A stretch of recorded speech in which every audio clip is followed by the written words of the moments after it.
It is my absolute pleasure to introduce to you Manja Horner. She started off in life as a professional musician and a music teacher, ended up in the learning industry. And I'm not going to explain what you're doing. I'm going to let you do that.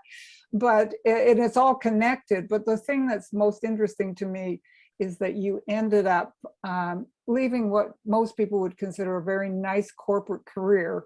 You were doing really well in it, and you became an entrepreneur. And we want to know what inspired you and what it was like for you to do that. Well, some days I think I may, I may be kind of nutty and out there and wild, but at the moment I wouldn't change it for the world. So I grew up in a family that was fully provided for off of a small business. My dad is a small business owner, was a musician, ended up in carpentry and heritage building. So quite a different world, but that greatly influenced me and the way that I wanted to experience my life and how I wanted to spend my time. So like you said, I was a professional musician by the age of 15. I was teaching music. I'm a violinist, and my parents really allowed me to take the time I needed as I was learning as a student. So I never went through public education from beginning to end. In fact, I only had a few sprinkled years of public education, some private and some homeschool. And that gave me the space to learn at the pace that I wanted, to study the subjects that I was really interested in. That's a whole nother conversation, but it set me up for being able to teach music as a teenager. I love learning. I love teaching people what I have learned and what I have picked up along the way. It's definitely a passion of mine, something that was annoying as a kid, but is now a really amazing professional skill. So I did a business degree. I have an education degree. And once I was kind of getting tired of the music teaching, because that's a lot of, young beginner sound coming into a musician's ear, I needed a break. So I went into corporate learning. Seems like a funny transition, but I met somebody at a gig and she introduced me to this great team at a big bank here in Canada, where they created 70% of the learning for this entire institution. And I loved being on that team. We were tight knit. We created training for tens of thousands of people. I got to create learning for executives and for conferences. And I just really jumped in there trial by fire and brought a lot of my experiences as a coach, as a teacher in with me, because I had that deep experience. But entrepreneurship always called me. I had always dreamed of being responsible for my own success. I had always dreamed of being able to take the big ideas that I had and do something with them. I felt a little bit in a box in the corporate world. And not only that, but by this point, I had 2 small children and a husband with a very demanding job that kept him on the scene, so to speak, whenever he needed to be there. So I had to be really present for the children as their caregiver. That's a role that I feel very strongly about, as well as my professional life. So I branched out on my own. At first, I had to take some time for stress relief. I literally took a stress leave from the bank. The commute was very demanding. Obviously, the job was very demanding. I was on that trajectory, the typical corporate career success. I was headed there, but it was taking a toll on me personally. Now, I'm not going to say entrepreneurship is any easier, but it does feel very fulfilling. And I get to be in charge of how I spend my day, when I spend my time at work, who I get to speak with and connect with, who I get to work for and with. So I just love being in control of that. And I like that my ideas can blossom if I put the energy into them. For me, I value freedom really highly. Freedom is one of my core values.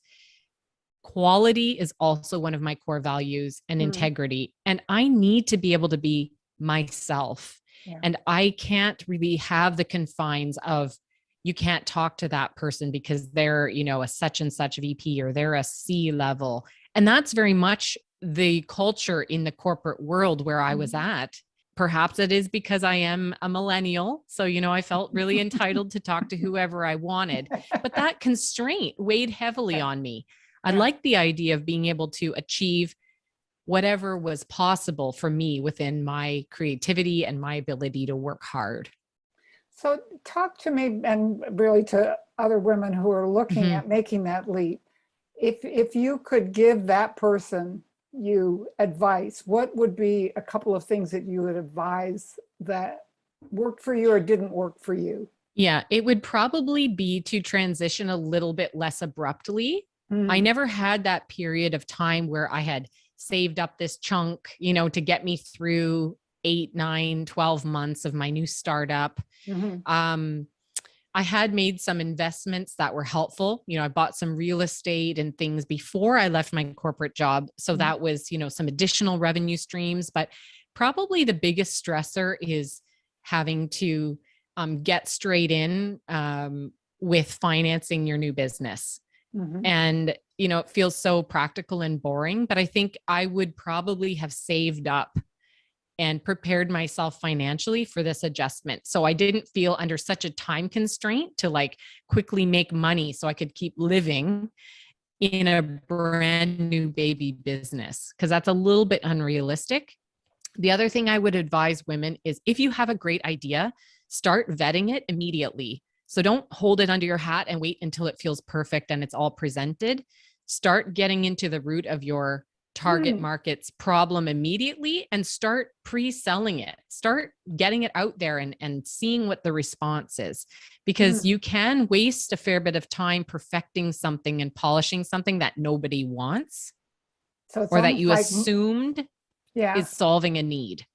So you're really saying make sure that the idea is a good idea before you put the extra time and maybe even a lot of money into Right. Before you quit your job and you put your, hundreds of thousands into this thing, get enough of a prototype so that you can start fleshing out the details and actually put it in front of your market way faster.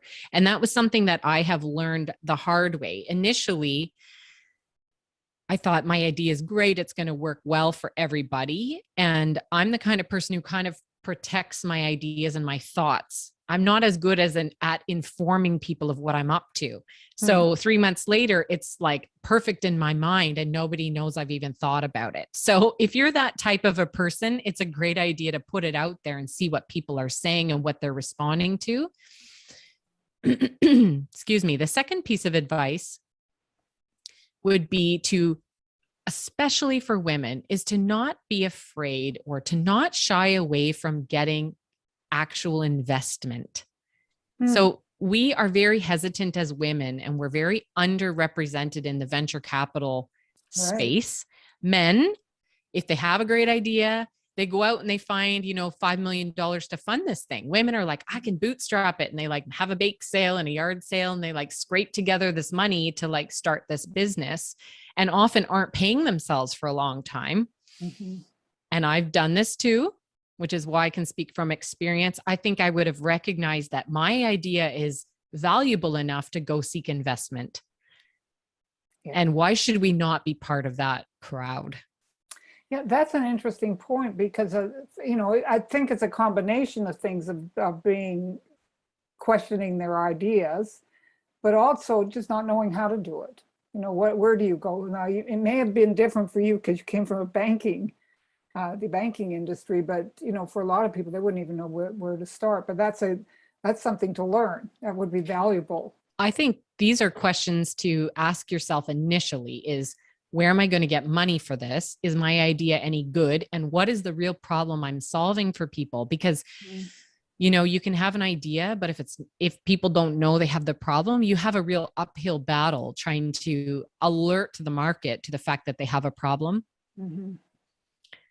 So there's various ways of going about this. I think that another thing I would recommend is start researching business coaches and find somebody who looks really good and gets really great results, and don't worry about investing that money up front, because you're going to need that support for, the mindset, some guidance to navigate the market, if they have a really, good kind of formula to help you walk step by step through the process.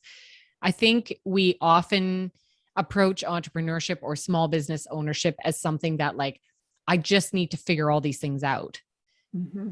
But why? Yeah, myself. But why? Like we go to school to learn a specific skill. We don't say, I'm going to figure out how to become a doctor by myself. Like there's all the books. Yep. I can just go read them all and I'll figure it out. Like I'll Google my way to being a great doctor. That's probably going to take you 3 times as long as if you just went to the darn school. And there's there are entrepreneurship schools and programs and things, but a lot of times we go into it with this idea that I'll be able to bootstrap it. I'll be able to, do it really cheap with just my laptop. And I, will figure it all out. Yes, but it's going to take you way longer to get there. So don't be afraid to get the coach, get the financing. The cost return is, my husband just said that this morning. We were filmmakers and he said, if I'd gone to school, I could have done it in 2 years. Instead, it took me 8 years.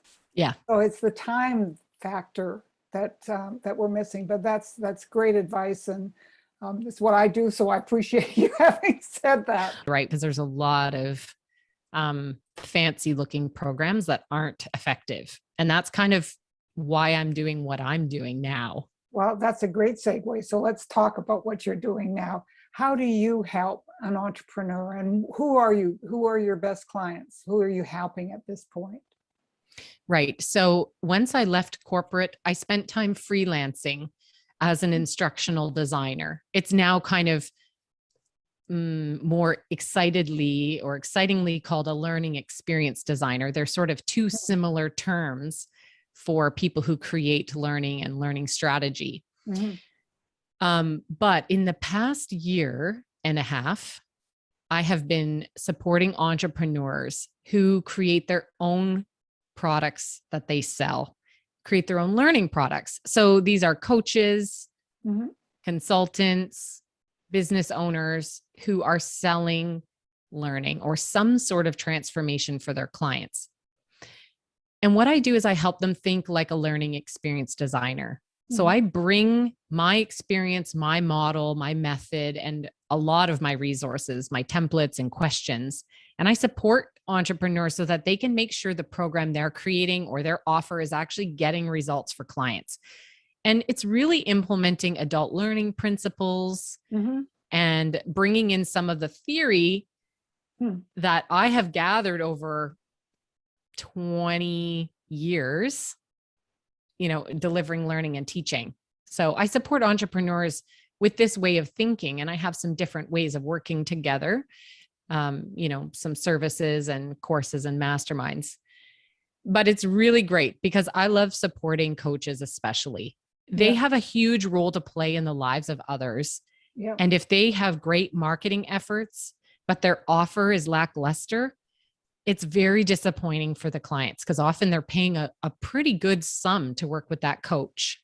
Is there anything that people can interact with you on? Do you have something that you can offer people in the form of information or something of that nature? Yeah, absolutely. So I have a few ways that I like to connect with my people, and I love meeting new people. So please do connect with me on LinkedIn specifically. Say hello in the messages. I love connecting with people and I like having real conversations. So I don't hide behind a team at this point. I also have a course creator quiz. So you can go and assess to see how are you doing in the different capabilities or that you really need to be a successful course creator. Are there some gaps in your own knowledge? And I have an amazing document that I provide with links to some of my podcasts and some of my articles that can give you insight into each of those 12 capabilities that a great course creator entrepreneur needs. So if you're kind of curious, you could check that out. And I have a podcast. Can we put a link? Sure, we can. Oh, absolutely. Okay. Yeah. And I have my podcast, which is Your Greatest Work. And on this, I interview course creators and learning designers. So we just talk all about making great learning experiences on that podcast. All of the information is going to be down below in both in the notes, but also I'll put it in the subtitles below so people have a chance to be in touch with you. And I really highly recommend that they do that. And thank you again for your time. Appreciate it. Well, thank you, Lorna. I really appreciate being here and talking to the women that are, in your platform. Thank you. Bye-bye. Bye.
Right. Yeah, that's true. And,